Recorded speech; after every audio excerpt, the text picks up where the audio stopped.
Tiga Kedundung yang saya hormati, kita panjatkan puja dan puji syukur terhadap Allah Subhanahu wa Ta'ala atas limpahan rahmat dan hidayahnya.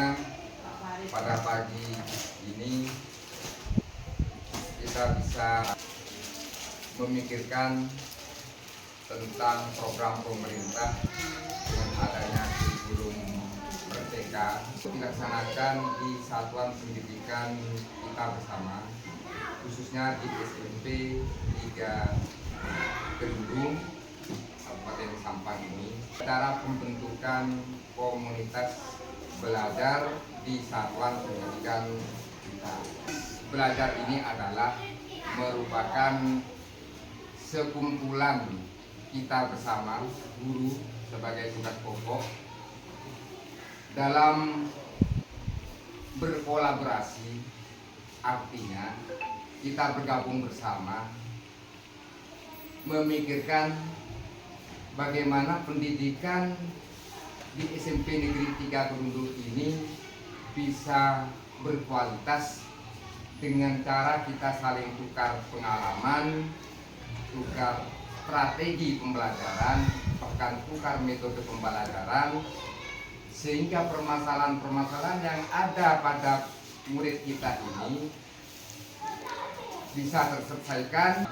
Maka dari itu saya akan membentuk komunitas belajar di SMP Negeri 3 Kedundung ini.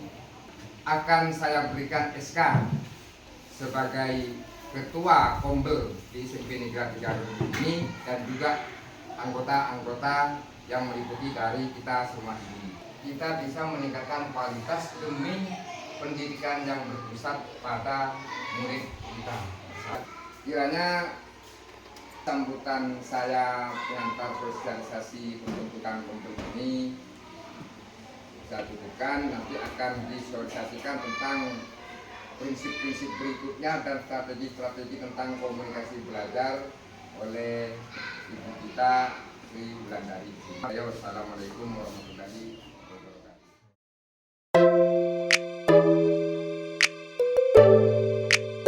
Terima kasih kepada Bapak Ibu yang sudah berkenan hadir untuk mengikuti kegiatan ini.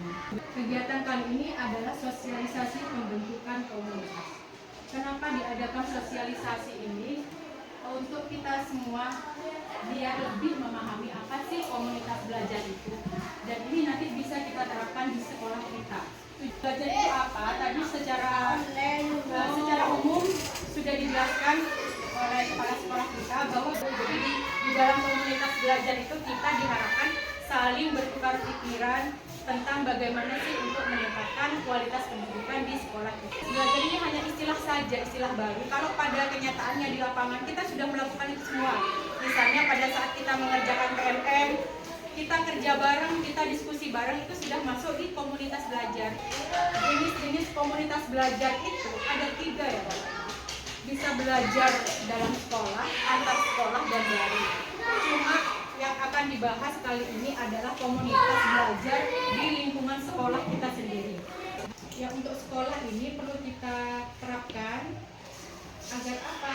Agar ketika kita menghadapi kesulitan-kesulitan apa dalam proses pembelajaran atau ada masalah dengan murid, itu kita bisa bahas di komunitas belajar ini. Itu yang makanya kita tekankan mengadakan komunitas belajar ini di lingkungan sekolah dulu gitu ya. Di sini ada tujuan dan manfaat. Ya, meningkatkan kualitas pembelajaran, mengembangkan profesionalisme guru, membangun budaya belajar, mensinergikan program-program kegiatan sekolah. Meningkatkan kualitas pembelajaran itu bagaimana kita mengajar di dalam kelas, metode apa yang harus kita lakukan, itu media apa yang bisa kita gunakan untuk meningkatkan pembelajaran di dalam kelas biar murid itu aktif gitu.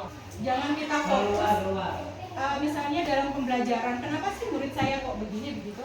Kita tuh harus belajar karena banyak metode yang kita bisa terapkan dulu. Mudah-mudahan dengan adanya komunitas belajar ini kita lebih semangat lagi. Yang berikutnya mengembangkan profesional yang jelas ya. Sebagai guru kita harus jadi guru profesional.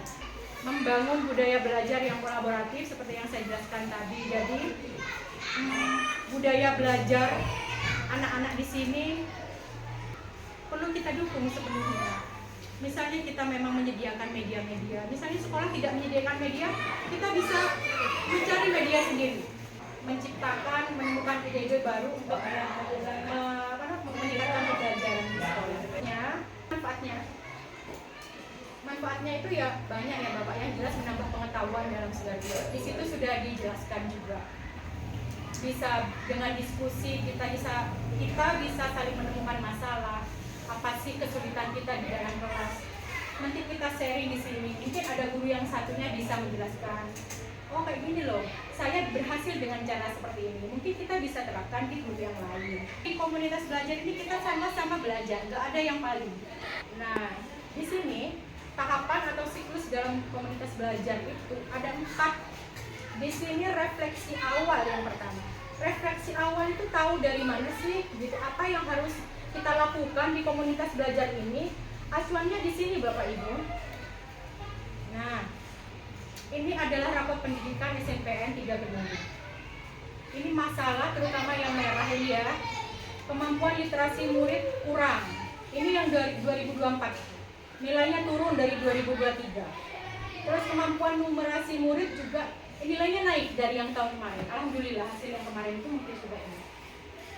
Terus yang kondisi keamanan sekolah sudah baik, kondisi kebenekaan baik, kualitas pembelajaran sedang. Nah, ini karakter murid ternyata hal yang perlu ditingkatkan. Masalah yang di rapor pendidikan ini bisa kita bahas di komunitas belajar. Jadi kita tahu apa duluan nih yang harus dikerjakan, apa sih yang mau dibahas. Yang penting gurunya kompak mau gitu, insya Allah semuanya program yang ada di sini tuh bisa Bapak untuk meningkatkan kualitas pendidikan di SNPN 3 Kedunggung. Jadi kita niatkan dari sekarang. Bismillah, niat yang baik akan berakhir dengan yang baik pula. Nah ini ya kesimpulannya bahwa pembentukan Kombel di SMP itu sangat penting. Langkah strategis untuk meningkatkan kualitas pendidikan, membangun semangat belajar yang berkelanjutan di SMA 3 Kedunggung. Dengan dukungan semua pihak yang ada di lingkungan sekolah dan juga partisipasi aktif dari peserta didik. Saya ucapkan terima kasih atas kehadiran Bapak Ibu yang sudah meluangkan waktunya untuk ada di sini.